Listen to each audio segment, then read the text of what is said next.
talking about retail media. Everybody in the world is talking about retail media right now. I think it's the last great untapped area of ad tech. And today we've got two very, very good people who could talk about this subject. So before we jump into the questions, I'll let them introduce themselves, please. Maybe perhaps before we start, we need to address the elephant in the room.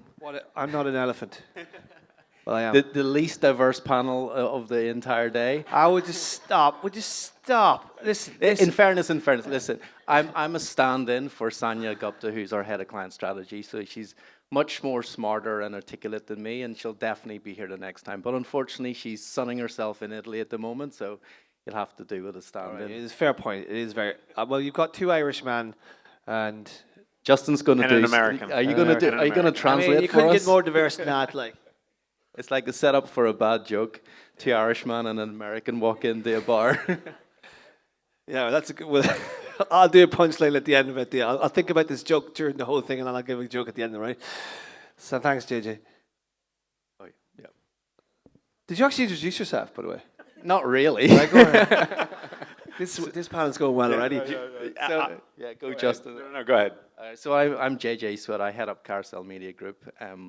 For those of you not familiar with Carousel Media Group, formed in February last year. So we brought together 8 of the leading marketplaces around Asia onto one ad platform.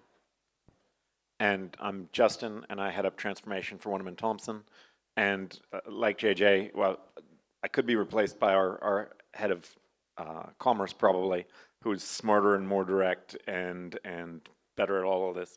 But in this case, you have me, and my role heads up transformation, where I look after commerce, look after tech, look after data, look after creative, look after strategy. And that might sound complicated, but that's designed so that we don't create silos and we can orchestrate those things and bring them together. Right. So Group M did a report, and you may have seen it actually, saying that retail media this year is going to be $101 billion. And by 2027, it's likely to be $160 billion, which is quite a lot of new money in the space. But people are going, okay, what does retail media mean, and what exactly is it? I mean, that would be a good place to start, because obviously it's still fairly new here in this region. Obviously in the US, it's pretty advanced, well-ish, and then in Europe it's not as advanced, but it's getting there. But like, I'd love to get your perspective on that whole retail media definition, and then this overarching commerce media, which people talk about as well. So we'll start with you, JJ. Yeah, I actually prefer the commerce media analogy, because if you think about it, you've got retail media, which is your big box players. A couple of examples would be Walmart in the US, Woolworths in Australia. But then in addition to that, you've got a lot of the apps. So for example, Grab Food, Food Pandas launched an ad business. Before the pandemic, AirAsia had an ads business as well. And then we obviously represent the marketplaces, which has got the buying and the selling signals. So overarching is this kind of commerce media. And there's a few things there. Obviously, the Group M report spot on with, it lines up with a BCG report and a McKinsey report about how big this is all going to be. I'd love to get Justin's thoughts on this, but what we've been hearing loud and clear from advertisers for a couple of years now is that they're looking for new channels for growth, like a viable alternatives to some of your friends. Other than Google and Meta. I wonder who won that bet, hey, when we would actually mention that in the panel. Well, I didn't say, so I didn't mention that, but it makes sense. And I think it's just the retailers who have the intent data, they know people are buying. In our case, also what people are selling. It's really just building the infrastructure behind that to make the ad proposition viable. I think the interesting conversation, like JJ, I think we can talk about retail media. I think in this part of the world, that's a harder conversation to have, because there's just fewer players than there are in the US, because we don't have those big box players in the same way. I think the interesting thing, though, is always to kind of boil things back to what's the intent of the marketer? What is the objective ultimately, and how do you best serve that? And if the intent of it is actually moving product, then going to look that broader lens of commerce media helps us to take a non kind of siloed view of where the best place to position dollars is in order to drive objectives. So just stay on that one, but do you see from an agency perspective, right, is a full funnel piece for the agency? Because think about it, it's an ad on a website. and then following that customer journey right through to an outcome, right? So like it's an efficient way for you to sort of allocate CPG spend, which predominantly it is. Is that the way the agencies see it? So the way I look at kind of the general flow and the general trend is that the distance between inspiration media, top of funnel, and conversion media, bottom of funnel, is collapsing. Right, that distance is getting narrower and narrower, and you're starting to see what would have traditionally been inspiration media become shoppable, and you're starting to see shoppable elements at the bottom of the funnel become more creative, more interesting, more brand focused, in order to sit there and reduce the time between inspiration and action. And so from a business like ours, that has dramatic impact, right? It has dramatic impact on how we think about what is the creative product. It has dramatic impact in terms of our thinking about what are the formats that our creative product needs to take, where is it going to live, how do we make sure that it flexes. It also has huge impact in how we think about how it's going to be deployed, because when you're only thinking about the top of funnel, oh great, I can create demand and I'm not responsible for whether they actually have any stock left. But when you start moving things further down the funnel and that collapses, you all of a sudden need to start thinking about the operational headaches that you can easily create when you are focusing entirely on a product that where inventory might be low. So all of a sudden you've got a whole new set of challenges that come in, and that's I suppose that's where we try to push ourselves and drive growth within our own business, is create problems, try to solve them. Connecting the dots from like, you know, the spend to actual last mile and inventory management, because like people often think, oh, it's just ads and page, it's just a shift to spend, but really it's about like that full funnel. Do I actually have enough inventory in the warehouse to fulfill that that request, etc.? You can quickly get to the point where there's a lot of wasted media dollars, not because you're not driving perception or awareness or those upper funnel metrics. You can see that, but all of a sudden, if you're spending on something that's supposed to be conversion media, and what you're realizing is that you're not actually reflecting what the inventory levels are, it's just a different challenge for a creative agency like ours or a full service agency like ours to need to tackle, and the tools that we're putting in place in order to make that happen are just rapidly evolving. Yeah, JJ, there's a debate internally, well, not internally, in ExchangeWire and a few other places, and where's this budget coming from? Like, because obviously you have, you know, the marketing budget, which is quite substantial, but you have trade budgets which are infinite. Absolutely massive. And obviously, Amazon has built a $40 billion business off the back of retail media from nothing. Is this a shift of trade spend from analog to digital? Or is it something a little bit more, is it more about shifting money from different platforms, incremental spend from Google, Meta, or whatever, into these new entities, whether they're commerce media or retail media? Or is it like a real shift of new money that a lot of the retailers are desperate to hold on to and don't want to lose? It seems to be a convergence of trade budgets, shopper marketing budgets, e-commerce budgets, and then the brand dollars. And it depends where you play, which budget you're going after.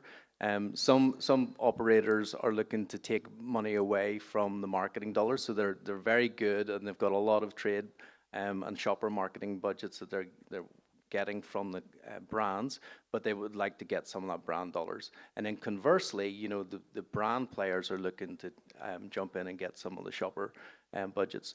But, you know, go back to Justin's point, I think, you know, you talk about this above the line and below the line, that's where it seems to merge. But the tech is what's interesting about this, because, you know, if we just trying to serve standard banners, it's not really going to work. You know, you hit the nail on the head with the, you know, inventory management. You know, we have to work more directly with the customers to ensure, and this only works through APIs. So if we're pulling in a SKU which is relevant to what people are searching for on our platform, we have to know whether that's in stock or not, and it has to be dynamically updated in real time in order for this to really fulfill its promise.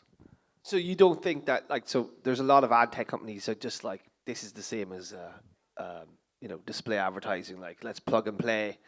And when we were talking to like agencies, they go, no, this is not how it works because it's no point just putting a banner on Tesco's or Carrefour or Walmart. You need to build that into the back end. And I suppose you have that same thinking as well. Like, you push a product on your website, you have to think about inventory management and the last mile. Is it? So do you think that there's a disconnect between what people think that might be and what it really is? There's perhaps a disconnect about, what people think retail media is and what it is. The nuts and bolts of it are you really need to have an API in order to get real-time information about whether a SKU is in stock. And things can go out of stock very quickly.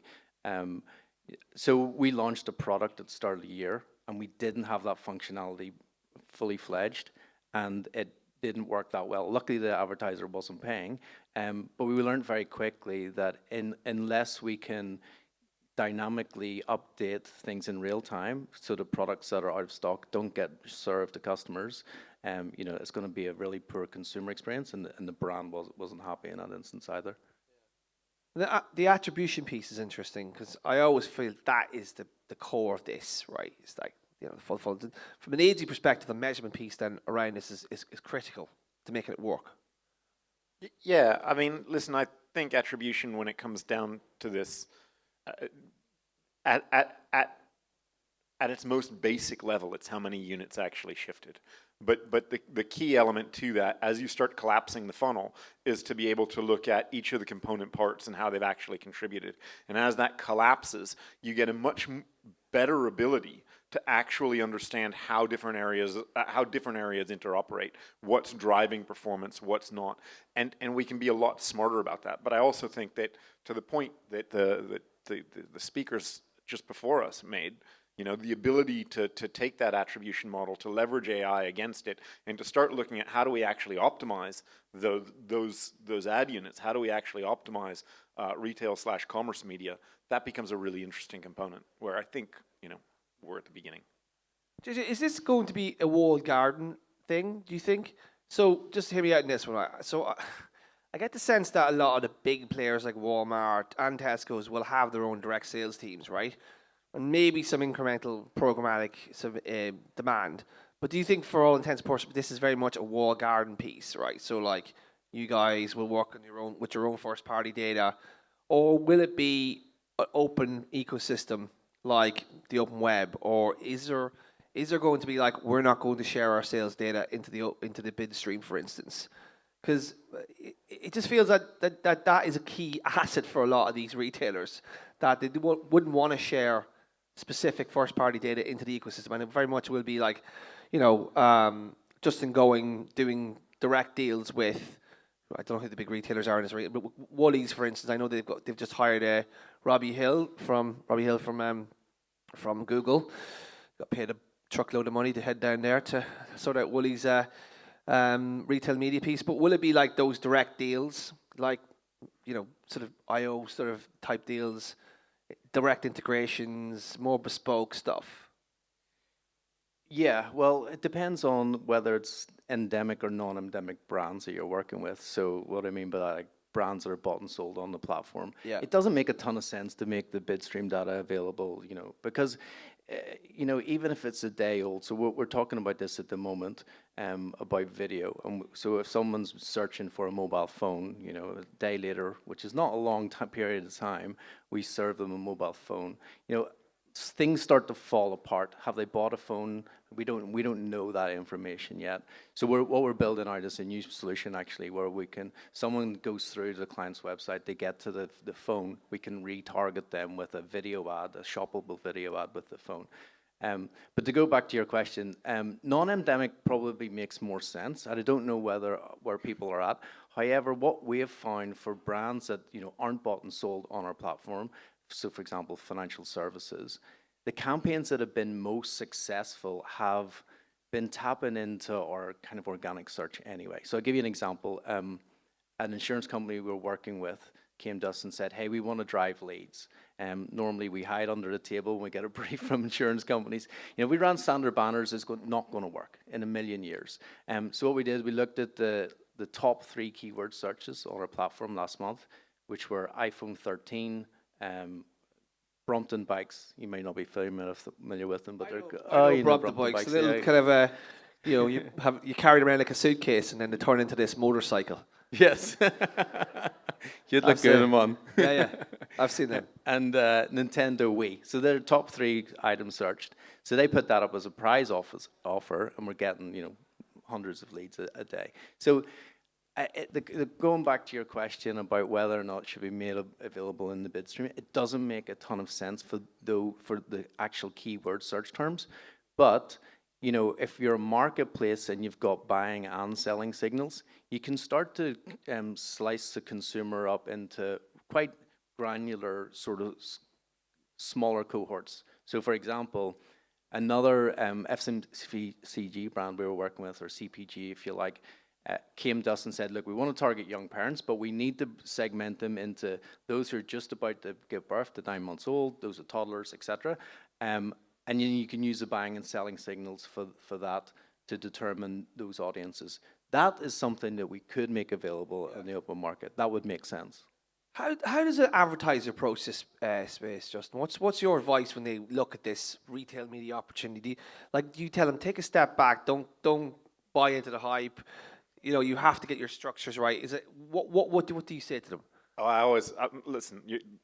I've never met an agency that says don't buy into the hype. That's just never happened. Agencies love the shiny new toy. They love shiny toys. They lean into the shiny new toy, whatever it happens to be. Sometimes to their deficit, but no. I think in this instance, this is a shiny new toy that makes a lot of sense for them to look at and to lean in, because ultimately they're getting closer to their consumer. They're getting closer to that. So in that sense, we lean in quite hard to the point that was just made. What can we do, right? And how do we do that? I think the question is, our DNA comes back to who is the audience? Are we talking to the right person? And what data can we get to actually help us to make sure we're talking to at least the right person, right? And to the point that was just made on, that kind of data being made available, it's not always available, but where we can get it and where we can create that kind of personalization or that kind of targeting, perfect. That's where we want to go. On the client side, what we try to talk to them about is what are the complexity and operational issues that are going to exist, because in many cases, you asked where the budget comes from. The people who come through my front door are often the people who hold the marketing budget, and they don't always know how, just through their own organizational structures, they don't always work as well with some of the downstream divisions that deal with inventory, that deal with operations, and so trying to set those things up. In actual fact, we at times become kind of the it's hard to say a broker for their own business, but the people who can help organize getting the right people at the table to make that happen. And because we know it can go wrong, so that's sort of where the agency side of it is. Yeah, JJ, we're running out of time, but I want to ask you: is the fact that Amazon is not as strong in this market help sort of entities like yourself get more of this budget, right? Because obviously in the US they are taking the lion's share of the spend, 40 billion out of 100 billion. But do you think that the fact that they're not strong here, that means that the trend of retail media or commerce media is fortunate for your own company? Perhaps, but they are here, and they are in Singapore, and they've got a team here and everything. So look, I think Amazon are more of a competitive threat for the likes of Shopee and Lazada. Right. We're working with brands in the e-commerce space, right, and what we're facilitating for them is we know that they're searching for a mobile phone, but we can help them build a store where they can have a second life. There's a couple of brands that we're working with on that. So it's probably a different kind of audience or brands that we're working with, but they'll be here in no time. Yeah, but the opportunity is vast. There is going to be a lot of budget. So we'll end on that note. So obviously, 2 Irishmen, an American, got on stage and talked about retail media and commerce media for 20 minutes, and then they were hired by Criteo. I mean, that's not much of a joke, but I got there in the end. Anyway, I want to thank the gentlemen for their time. Thank you very much, guys. I mean, they're going to be here until lunch, so it was good to chat more about retail media. If you're interested, talk to JJ and Justin. Thank you very much, guys. Thanks for your time.